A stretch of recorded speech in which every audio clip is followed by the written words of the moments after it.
请听韩语节目 간추린 뉴스.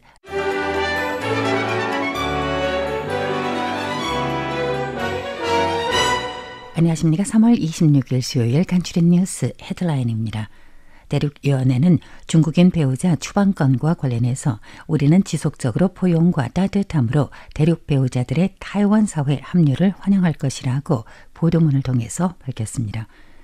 2025년 2차 대전 종식과 대일본 항전 승리 80주년을 맞아서 국방부는 반침략 호가원을 주축으로 기념하며 개인이나 정당과 상관없이 역사에 기반하여 탈장제스화 문제가 없을 것이라고 답변했습니다.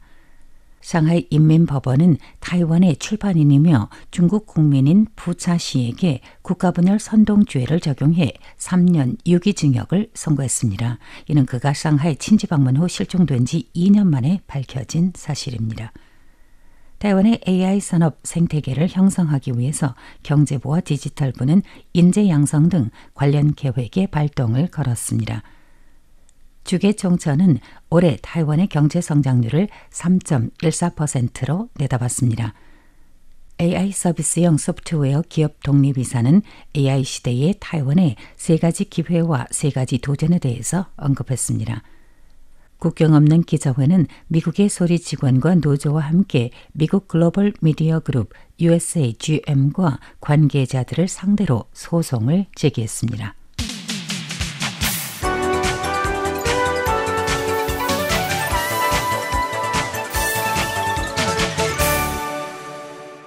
간추린 뉴스입니다. 중국 국적의 타이완인 배우자 리오 젠야 일명 야야가 SNS를 통해서 무력 통일을 주장함에 따라 타이완 내 혼인으로 인한 체류 자격이 폐지된 후 어젯밤 3월 25일 출국했습니다. 양안사무주무기관 대륙위원회는 어젯밤 보도문을 통해서 내정부의 법에 의거한 처리를 지지하며 극소수의 대륙 배우자들이 사리사욕에 입각한 사회적 대립을 조장하지 말 것을 당부하는 한편 국민들이 지속적으로 따뜻함과 사랑으로 신주민들을 받아들일 것을 희망했습니다.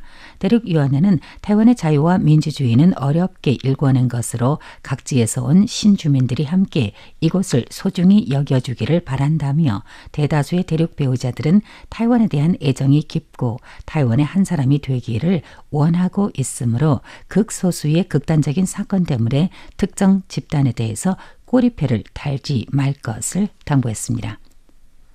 2025년 올해는 제2차 세계대전 종전 및 대일본 항전 승리 80주년 기념의 해입니다.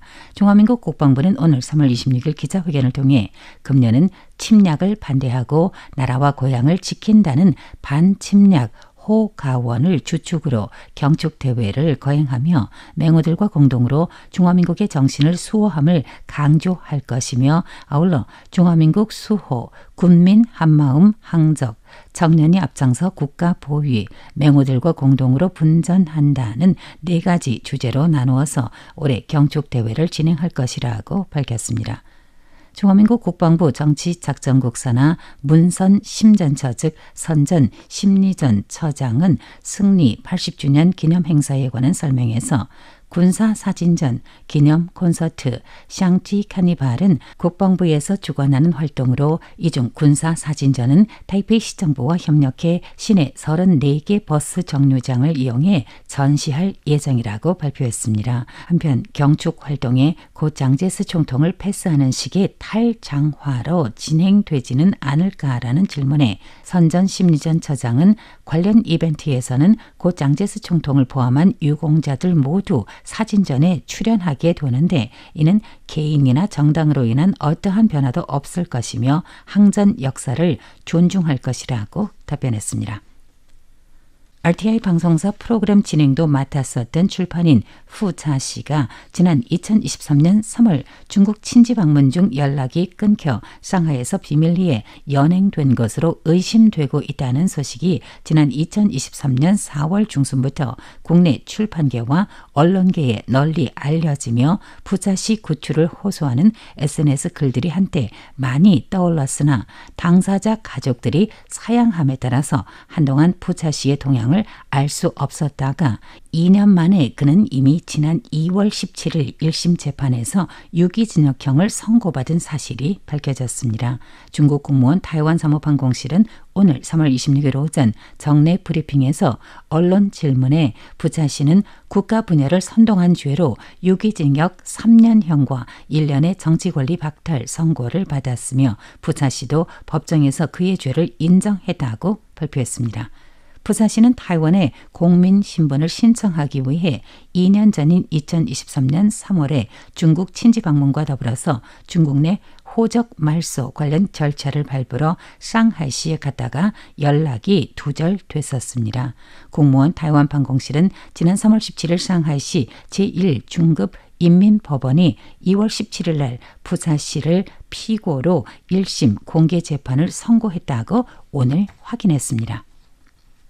AI 엑스포 타이완 2025가 오늘 3월 26일 타이페이 연산 화훼 박람회장에서 3일간의 일정으로 개막했습니다. 경제장관 고즈회는 개막식 축사에서 정부 차원의 AI 인재 양성 및 산업발전에 관해서 발표했습니다. 고 장관은 경제부는 20만 명의 AI 인재 양성, 해외 인재 유치, 조세 혜택 기획, AI 응용 시범구역 구축 등 방식을 통해서 각 산업에 AI를 도입해 AI 산업화, 산업 AI화로 매진할 것이라고 설명했습니다.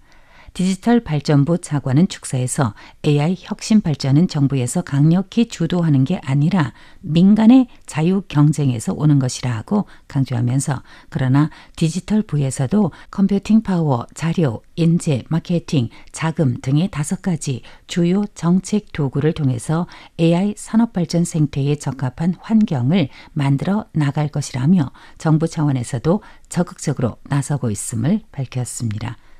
경제장관은 이날 발표에서台湾은 현재 AI 발전의 관건적 시기에 있어서 이러한 기회는 무한한 것이며 도전 역시 공존하는 시대에 놓여 있는데 경제부는 산업의 혁신 전환을 추진하는 역할을 계속해 나가면서 각계와 공동으로 타이완의 AI 생태계를 조성해 AI 기술이 모든 산업에 더 많은 혁신 응용될 수 있도록 해 타이완의 산업 업그레이드와 국제적 경쟁력을 제고시켜 나갈 것이라고 강조했습니다.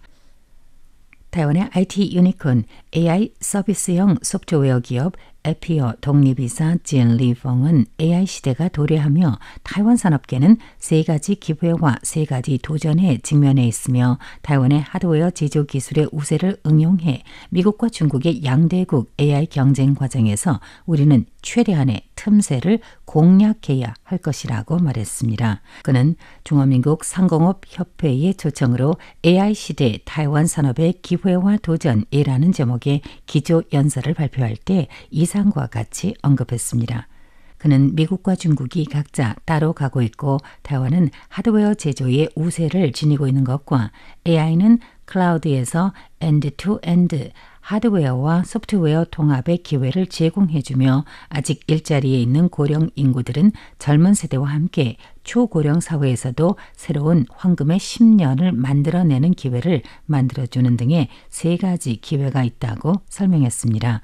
기회와 도전은 동전의 양면으로 젤리펑은 타이완의 제조업이 해외로 이전해 생산할 경우 연구개발팀은 타이완에 계속 남아있도록 확보하는 것과 기존의 AI는 중문 정세자 즉 번체자에 최적화되지 않은 거라서 타이완의 소프트웨어 산업은 업그레이드될 여지가 있으며 AI의 출현이 지식과 기능이 일치하지 않는 격차를 모면해야 하는 등의 3가지 도전이라고 밝혔습니다.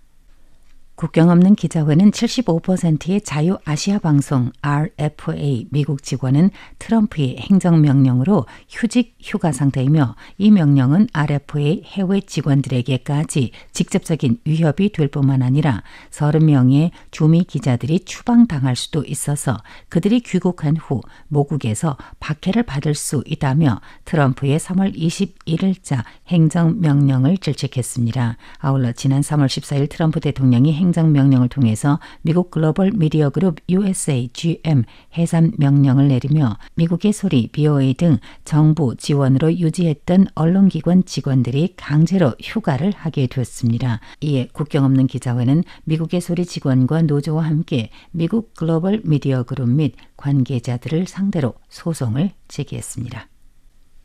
중화민국 새출입회계 통계주무기관 행정원 주계총처는 AI 응용이 신속하게 확산 발전되면서台湾의 수출 동력을 높여줄 것으로 예상되고 아울러 반도체 기업들이 AI 관련 상업 기회를 빌려 지속적으로 첨단 제조와 첨단 반도체 패키징 생산 능력이 확충되고 있어 올해 경제 성장률은 3.14%로 예상한다고 밝혔습니다. 올해 경제성장률 예측은 지난 월요일 이 법원 재정위원회의 초청으로 주계총처 주계장이 업무 보고에서 이상과 같이 말한 것입니다. 주계장은 작년 2024년 경제성장률은 4.59%로 글로벌 평균 2.8% 또는 인근의 한국의 2%, 홍콩의 2.5%, 싱가포르의 4.4% 대비 높았다며 내수 시장 방면에서 올해는 AI 관련 상업 기회와 여객 및 화물 운수 수요가 늘어남에 따른 항공업자들의 항공기 구매 수요 등은 국내 투자 성장의 중요 요소로 떠올랐고 취업시장의 안정은 임금 인상에 유리해 가정에서 지배하는 소득으로 이용될 수 있는데 국제여행 열기가 지속됨에 따라서 소비 성장이 계속될 것으로 예상돼 올해 경제 성장률을 3.14%로 내다봤습니다. 이상으로 간추린 뉴스 마칩니다. 진행의 백점입니다.